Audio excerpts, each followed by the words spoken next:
Capítulo 20. A madrugada já avançava e eu continuava a revirar na cama. Afofei o travesseiro mais uma vez, tentando pegar no sono. Aparentemente, quanto mais eu me esforçava, mais distante da inconsciência ficava. O La Galatea ancorara no porto muito depois do anoitecer. Leon alugara uma caleche e nós viemos direto para casa, encontrando-a silenciosa e adormecida. Ele me levou até o terceiro andar, me apresentando a ala dos empregados. Naquele jeito distraído, antes de descer as escadas e ir para seu quarto. O aposento que me fora designado, reservado ao camareiro do patrão, não era muito grande nem dispunha de muita mobília, apenas uma cama de solteiro, um criado mudo e uma cômoda, mas era limpo. Tinha uma coberta fofa e quentinha e não sacolejava. Era mais que o bastante para mim. No entanto, mesmo exausta física e emocionalmente, não conseguia encontrar alívio. Sentia falta de manteiga se embolando em mim. Além disso, minha mente não me dava trégua. Meu coração voltara a sussurrar que alguma coisa naquela história não se encaixava. Eu me virei outra vez, colocando uma das pernas para fora da coberta, agarrada à ponta do travesseiro. A luz pálida do luar que entrava pela janela caprichosamente incidiu no anel em meu indicador. Movimentei o dedo, distraída pelos reflexos dourados e meus próprios pensamentos. Leon estava de luto. Isso não podia significar nada. Eu estava aprendendo agora que a crueldade não era coisa de livro de contos de fadas, que pessoas más realmente existiam.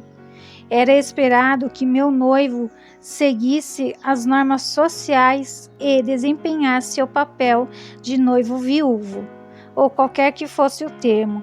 Podia ser apenas um teatro. Mas a dor que reconheci tão intimamente em seu rosto não me admirava que ele não tivesse me reconhecido ainda. Seria um milagre se conseguisse apenas lembrar o nome do seu próprio navio. Rolei no colchão, encarando as vigas no teto. Leon era uma complicação ambulante. Eu não conseguia decifrá-lo. Às vezes era cínico e arrogante, outras não exatamente um perfeito cavalheiro, mas um homem direto e gentil, o que era ainda melhor. Se eu deixasse de lado o fato de ter saído nu daquela banheira, certamente, se ele soubesse minha verdadeira identidade, teria tido mais pudor. Ou talvez não. Era realmente difícil prever suas ações. Mas ele tinha o respeito e a admiração de sua tripulação, de seu sócio, adicionei, me recordando daquela noite no teatro em que Pedro lhe pedira conselhos, e ele também era temido. Eu estava confusa, começando a questionar as suposições que me levaram a incriminá-lo tão apressadamente. E se eu estivesse equivocada? Muitos homens estiveram presentes no La Galatea, naquela noite fatídica, do ângulo em que eu estava, caindo nas águas escuras, a maneira como fui dominada. Meu agressor parecia ter bastante altura, como Leon, ou como Inácio, e Dimitri, Pedro, até mesmo o Dr. Almeida. O carrancudo Gaspar ou o simpático Javier. Quase todo mundo era mais alto que eu. Eu não podia afirmar que a sombra que eu vislumbrara era de fato Leon. Mas havia a abotoadura. Suspirei. Ela pertencia a Leon. Disso eu não tinha dúvida. Eu já tinha analisado a joia tantas vezes que decorara cada linha do desenho. Ainda assim, parecia que algo elementar faltava naquela trama. Mas o quê? Inquieta, saltei da cama e me enfiei dentro das calças. Se não podia dormir, podia muito bem aproveitar o tempo para procurar alguma coisa que me ajudasse a colocar um ponto final naquela história. Encontrei o andar de baixo completamente às escuras, não enfrentando dificuldade para chegar ao escritório de Leon. Afastei as cortinas das janelas para que a luz da rua ajudasse a iluminar a mesa. Fiz uma rápida análise na papelada que ele deixara sobre ela, mas não havia nada relevante, nem sinal das minhas cartas. Apenas porções de notas e contratos espalhados por toda a superfície, como uma toalha. Ao menos podia ser um pouco mais organizado, me queixei, ao enfiar o dedo dentro do pote de tinta que ele deixara aberto sob um dos papéis. Sem alternativa, limpei a sujeira na parte interna do paletó e voltei a investigar com um pouco mais de cuidado. Abri a primeira gaveta e mais papéis. A maioria contratos aparentemente legais, redigidos em línguas variadas. Segui para a segunda, deparando com uma bolsa de veludo com gorducha, bem gorducha, repleta de moedas.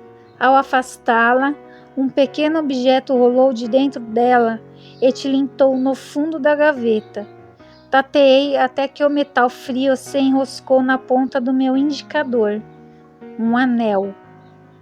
Fui para perto da janela, examinando o aro dourado, que parecia ter o mesmo diâmetro do anel entalado em meu dedo.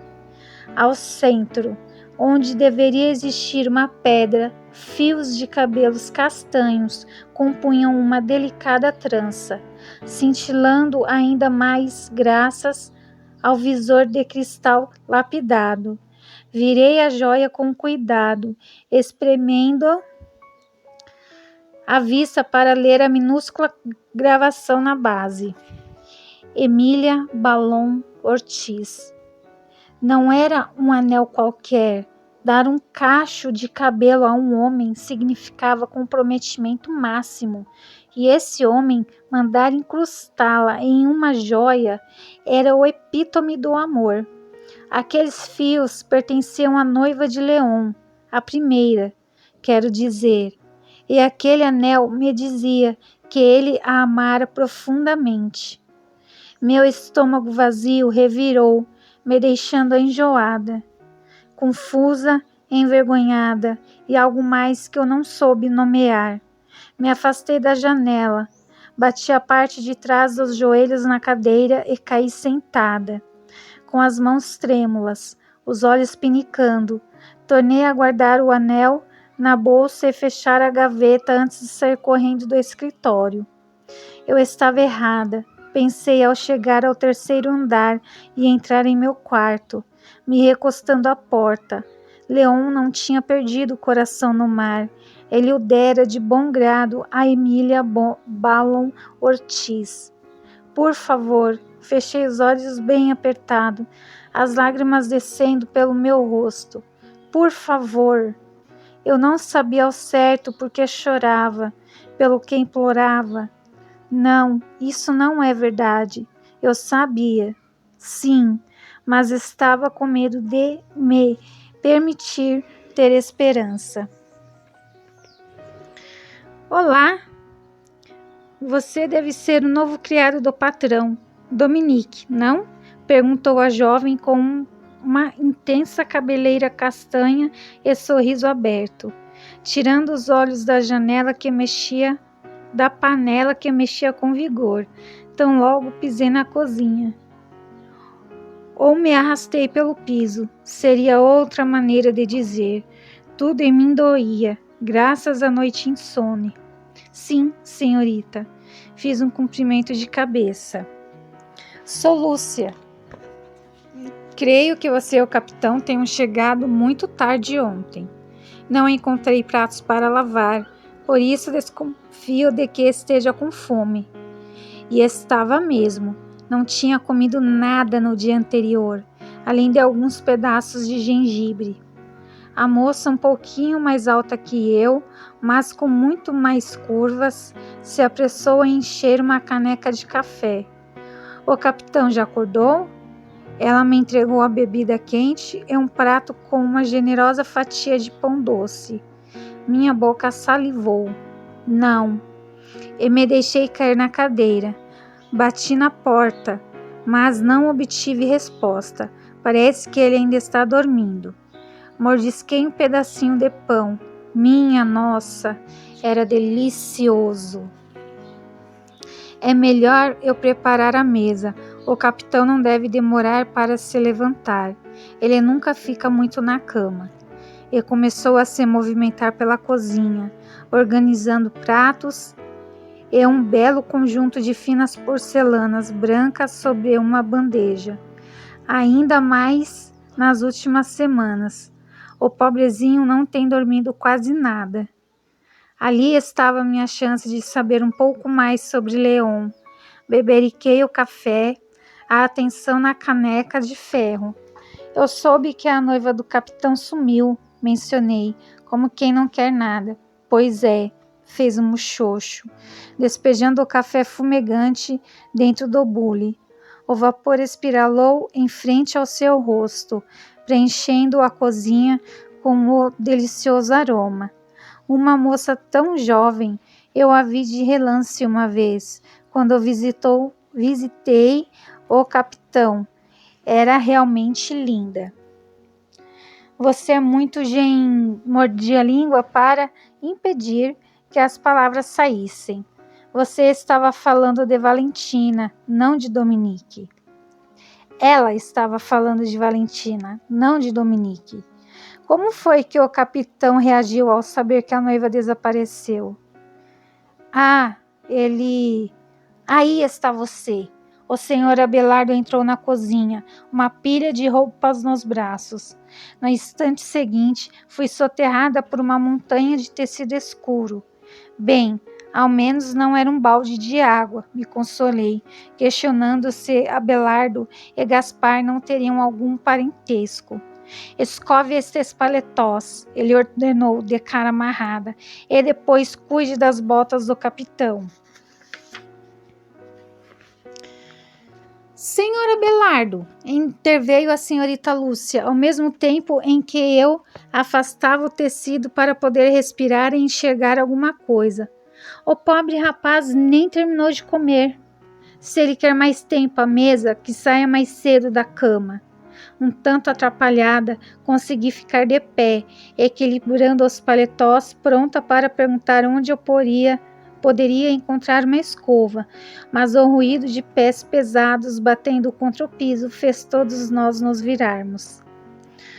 Tenho certeza de que o coração da senhorita Lúcia não deu um pinote, como o meu, e as bochechas do senhor Abelardo não enrubesceram como as minhas.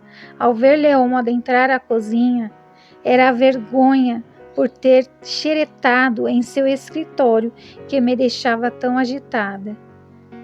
Apenas isso, tentei me convencer, ignorando o rebuliço em minha barriga. Bom dia, capitão. Seu café da manhã já está servido, anunciou a cozinheira, apressando-se para apanhar a bandeja.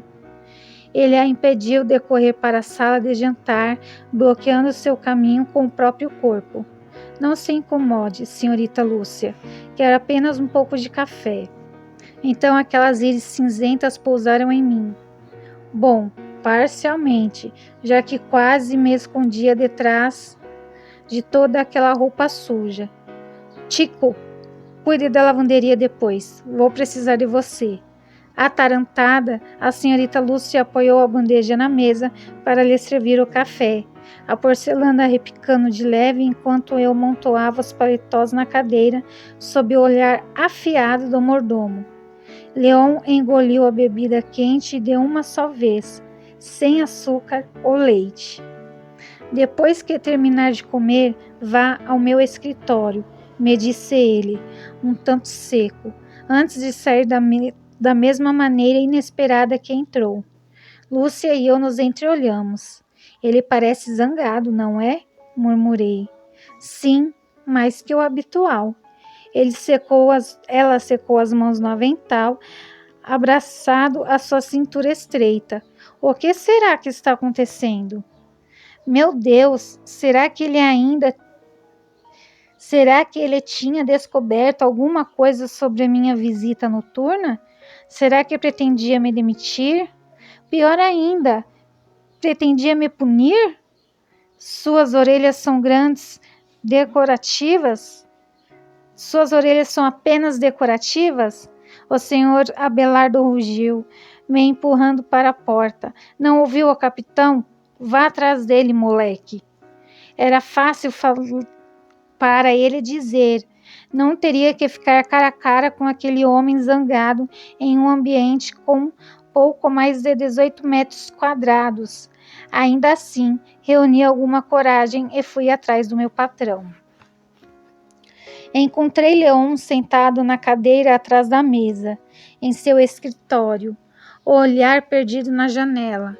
A aura obscura parecia ainda mais sombria naquela manhã, como se sugasse toda a luz de sua alma. Nervosa, fiz menção de me sentar na cadeira em frente à mesa, mas dessa vez me controlei bem a tempo. Eu era um criado, e a criadagem não se senta a menos que o patrão ofereça. E foi o que ele fez, com um rápido gesto de mão. Atenção na vidraça. Oh, céus! Ele ia mesmo me demitir, não é?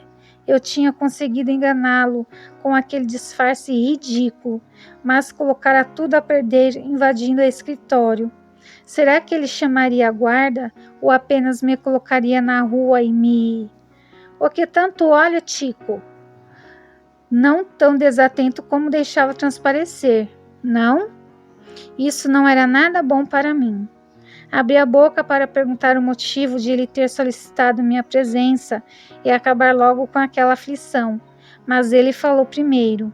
Sei o que está pensando. Seus lábios se curvaram em um arremedo de sorriso de partir o coração. Não gostaria de estar na pele deste sujeito hoje. Eu não estava... Já sentiu como se estivesse morto? Ele deixou a cabeça pender no encosto da cadeira de espaldar alto, o olhar perdido lá fora, jogado ao inferno. E, pior, que poderia ter feito alguma coisa para impedir que isso acontecesse. Mas não fez. Já sentiu tanta culpa que parece que existem vermes o devorando por dentro? Pensando em mamãe e naquela tarde fatídica em que insisti que fôssemos à confeitaria, sussurrei. Sim. Então tenho uma ideia de como eu me sinto neste maldito dia. Não sei se o compreendi. Aquela sexta-feira não parecia particularmente especial. Não para mim. Tentei recordar o dia do mês, mas havia perdido as contas nas últimas semanas. Será que tem alguma coisa a ver com a primeira noiva? Ah, ele riu, aquele som oco, sem vida. Então ouviu a história sobre eu ter matado Emília. Eu tinha dito aquilo em voz alta? Mas que raios! Foi o que me disseram, mas gaguejei. Se é o que dizem, atalhou, exaurido, ainda observando o jardim. Então, deve ser verdade, não é? Franzi a testa.